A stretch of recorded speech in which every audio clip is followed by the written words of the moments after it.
Bienvenue sur Africa 24 dans cette nouvelle édition du Morning News. Voici les titres de l'actualité. Les potentialités de l'industrie du café au Nigeria, une filière qui pourrait générer 2 milliards de dollars d'ici 2 ou 3 ans et faire du pays un grand exportateur de café. Le portrait de l'artiste béninois Jimmy Bella. Avec son groupe Bénin International Musical, il a déjà conquis certaines scènes africaines et européennes. Il s'apprête prochainement à renouer avec son public ouest-africain. Et puis la préparation des volleyeurs et karatékas camerounais à l'approche des prochains Jeux africains. La 13e édition s'ouvre le 8 mars au Ghana. Une compétition très attendue après plusieurs mois de retard dans la préparation. Mais tout d'abord, clôture du sommet des chefs d'État de l'Union africaine en Éthiopie. Une trentaine de dirigeants étaient réunis ces 17 et 18 février à Addis Abeba pour faire le point sur des sujets épineux. Coup d'État, guerre au Soudan ou encore crise politique au Sénégal étaient notamment au programme. Point phare de cette 37e session, un changement à la tête de l'UA. C'est désormais le président mauritanien Mohamed Ould Cheikh El Ghazouani qui assure la présidence tournante. La situation en République démocratique du Congo a aussi été scrutée de près. Elle a notamment fait l'objet d'un mini-sommet tenu ce 16 février. Un rendez-vous où les participants ont tenté d'établir un dialogue constructif et réconciliateur entre la République démocratique du Congo et le Rwanda. Ce sommet a aussi été marqué par de vives tensions entre l'Éthiopie et la Somalie. Au cœur de cette affaire, un accord conclu entre les autorités éthiopiennes et le Somaliland, un État qui s'est proclamé indépendant en 1991 et non reconnu par la communauté internationale. Cet accord doit permettre à l'Éthiopie de sécuriser, je cite, son accès à la mer et diversifier son accès aux ports maritimes. Ce 18 février était un jour de fête en Gambie. Le pays célébrait le 59e anniversaire de son indépendance. Pour l'occasion, des militaires ont paradé à Banjul sous les yeux du président Adama Barrow, le chef de l'État qui a par ailleurs salué dans son discours les avancées socio-économiques de son pays, notamment en matière d'infrastructures. Les précisions de Nathalie Mou. La célébration de la 59e édition de la Fête nationale de la République de Gambie a eu lieu le 18 février 2024. La place McCarthy Square de Banjul, la capitale, a accueilli la parade militaire et civile présidée par le chef de l'État Adama Barrow. Une occasion de saluer les avancées démocratiques, la stabilité politique et la paix qui ont consolidé la cohésion sociale dans le pays depuis 2017. Un an après la crise post-électorale et constitutionnelle qui ont marqué l'arrivée au pouvoir du président gambien.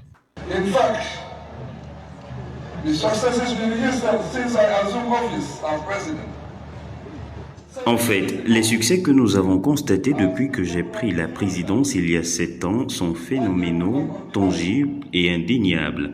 Nos réalisations socio-économiques, notamment en matière de développement des infrastructures, sont physiquement visibles dans tous les secteurs, régions, communautés et divisions démographiques.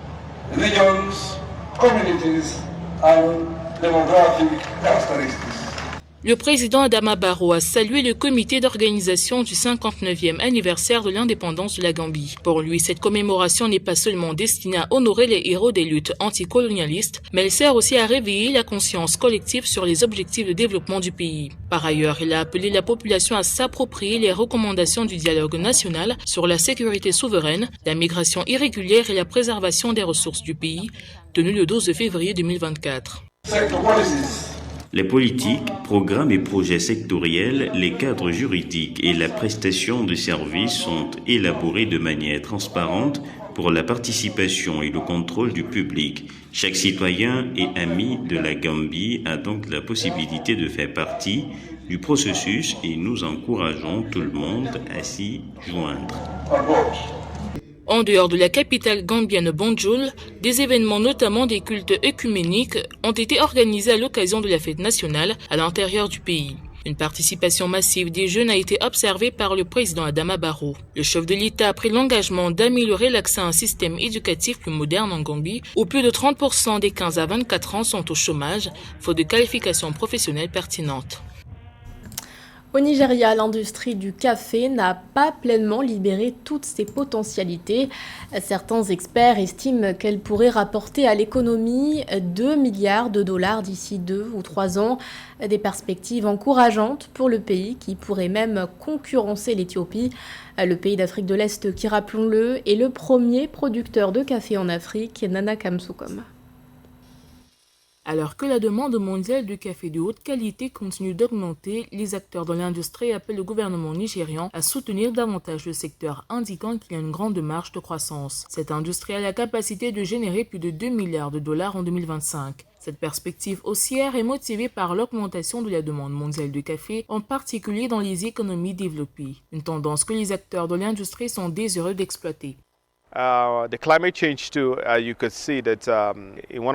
Le changement climatique est également très problématique car les barrages s'assèchent. Les plants de café sont sur le point de fleurir, mais en raison du manque de système de soutien, nous pourrions ne pas être en mesure d'atteindre la production malgré notre zèle à produire. Selon la West Africa Specialty Coffee Association (WASCA), le secteur du café au Nigeria suscite un intérêt croissant de la part des investisseurs nationaux et étrangers qui y voient un potentiel de croissance. Avec le soutien et les politiques gouvernementales adéquates, le secteur pourrait jouer un rôle important dans la stimulation de l'économie et la création d'emplois dans le pays. Compte tenu de sa population nombreuse, de son climat favorable et de son potentiel inexploité de gains de productivité, les acteurs du secteur sont optimistes et pensent que le Nigeria pourrait devenir un grand exportateur de café et un acteur important de l'industrie mondiale du café.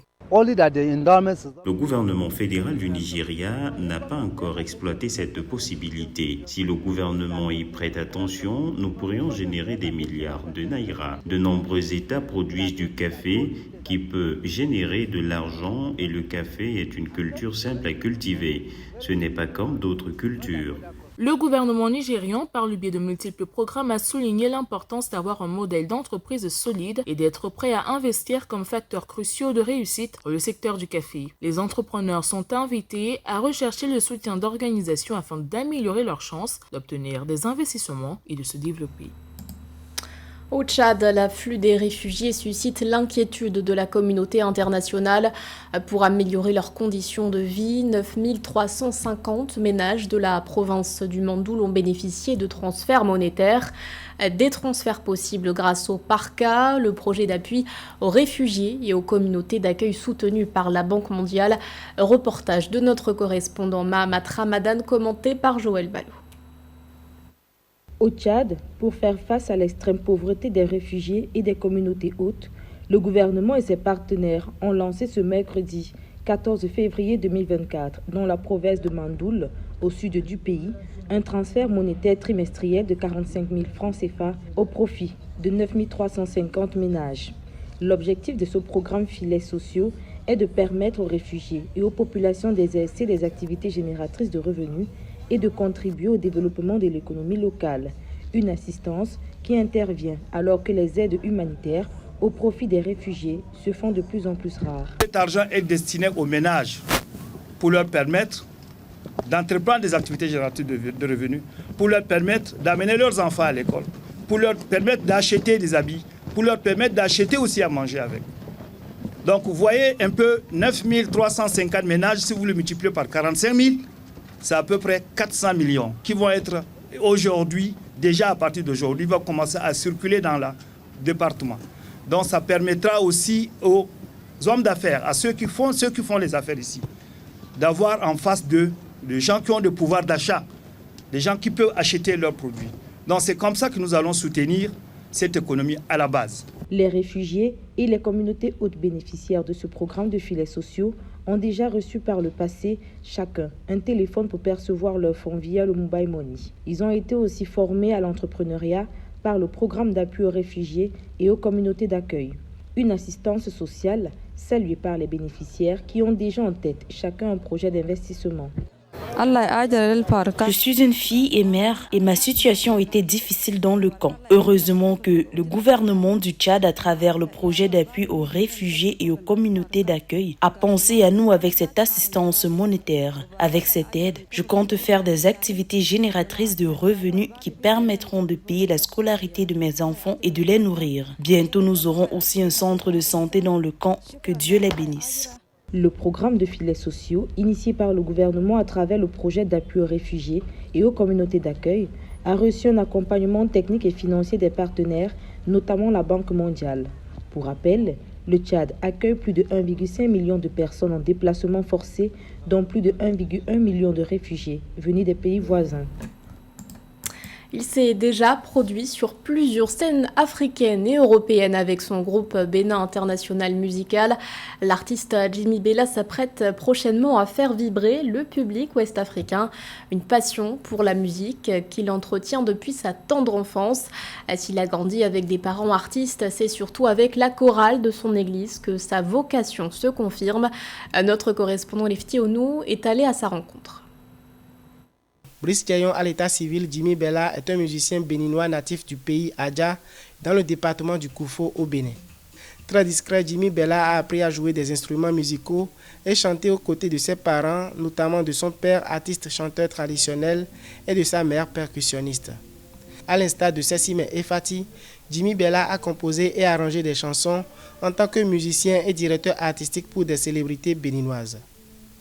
L'homme dans les coulisses des artistes, Brice Thiayon, apparaît à la lumière dans la posture d'artiste, musicien et compositeur-chanteur à Cotonou, samedi 10 février 2024. Mon style c'est Ashika. D'ailleurs les gens m'appellent Ashika, Ashika qui veut dire du bon, du feeling, voilà. Et c'est une musique tradie, voilà, mélangée un peu de pop, de rock, de sonorités afro-électro, voilà un peu. Bercé par la langue Adja depuis sa tendre enfance, Jimmy Bella chante dans cette langue pour rendre un hommage à ses grands-parents et ses géniteurs. Accompagné sur scène par DJ James, les musiciens Lionel et Fifi Fender, il a exécuté des variétés de chansons de son répertoire. De la douceur à l'énergie, Jimmy Bella fait monter le mercure grâce aux beats composés avec des rythmes traditionnels béninois. On a fait un mélange de gogorum, de l'afrobeat, de Tiengoumen. On a essayé de composer un peu avec les acclamations, genre un peu d'applaudissements, comme les claques, vous attendez dedans. Il y a aussi le gong. On a essayé de mélanger un peu de tout pour avoir un beat composé par nous-mêmes. Le plus important, c'est de pouvoir créer, produire des émotions à travers ce que nous faisons. Et on voit que bon, il n'y a pas de souci. Et l'insertion de DJ ou de l'électronique dans notre musique, ça fait danser, ça sonne, et puis voilà. Et on aime bien cette expérience. Ça ne nous empêche pas de jouer aussi des instruments live ou de mettre en valeur nos instruments de percussion et autres. Artiste complet, Jimmy Bella véhicule des messages de joie, de paix, d'amour et sensibilise le public par des titres en rapport aux faits de société. Il produit un concert participatif et implique le public. A noter que Jimmy Bella s'est révélé au monde en 2018 et 2019 parce que, étant métronome et lead vocal du groupe musical Bénin International Musical BIM. Jimmy Bella prévoit une tournée musicale dans la sous-région ouest-africaine et prépare son premier album. En mot de sport à présent avec les Jeux africains qui débutent le 8 mars prochain au Ghana. À l'approche de cette compétition, l'équipe camerounaise de volley-ball peaufine ses angles d'attaque. Les volleyeurs retrouveront à Accra les karatékas déterminés à remporter ces 13e Jeux africains. Notre correspondant Séverin Douque a suivi leurs entraînements. Petit moment de détente après une séance d'entraînement dans ce gymnase qui sert de cadre de préparation pour les pratiquants de karaté. Avant cette séance d'entraînement, ils ont pris part à une réunion de concertation, mais surtout de galvanisation au moment où ils peaufinent les derniers réglages physiques et techniques avant leur départ pour le Ghana, où se tiendra les Jeux africains du 8 au 23 mars 2024. Sur les 14 athlètes présents, seuls 6 feront le déplacement. S'agissant du niveau de préparation des athlètes, le coach rassure. Au niveau international, on a quelques athlètes qui présentent encore quelques laxismes au niveau de la confiance en soi, au niveau de la maîtrise spatio-temporelle, la gestion du temps, la gestion de l'espace du tatami. Mais techniquement, ils sont prêts, physiquement, ils sont prêts. Nous devons maintenant mettre l'aspect tactique, l'aspect stratégie de combat, comment gérer le temps de combat et à la maîtrise parfaite du règlement de la compétition. Même son de cloche chez les volleyeurs, qualifiés eux aussi pour ces Jeux. Réunis au Palais des Sports de Yaoundé, dans le cadre d'un entraînement de routine, Abbas et ses hommes travaillent des stratégies de défense et attaque, mais aussi de positionnement. Le sélectionneur sait combien la pression est grande pour le collectif, champion en titre. Il faudra tout donner pour conserver le trophée. Nous sommes en train de mettre sur pied nos organisations offensives et défensives, pour que à chaque fois qu'on ait affaire à un certain nombre de joueurs, que tout le monde se comprenne dans le terrain. Je tiens à rappeler que c'est le Cameroun qui est toujours vainqueur de la médaille d'or aux Jeux africains et nous espérons faire pareil cette année. Le volleyball et le karaté sont deux des disciplines sur lesquelles le Comité national olympique camerounais peut compter à ces Jeux. Alors que les volleyeurs sont champions en titre de la discipline, les karatékas, eux, sont habitués des podiums comme en 2011, en 2015 ou encore en 2019 où ils sont repartis avec plusieurs médailles d'or. C'était le journal de la rédaction. Merci de l'avoir suivi. L'actualité continue sur Africa 24.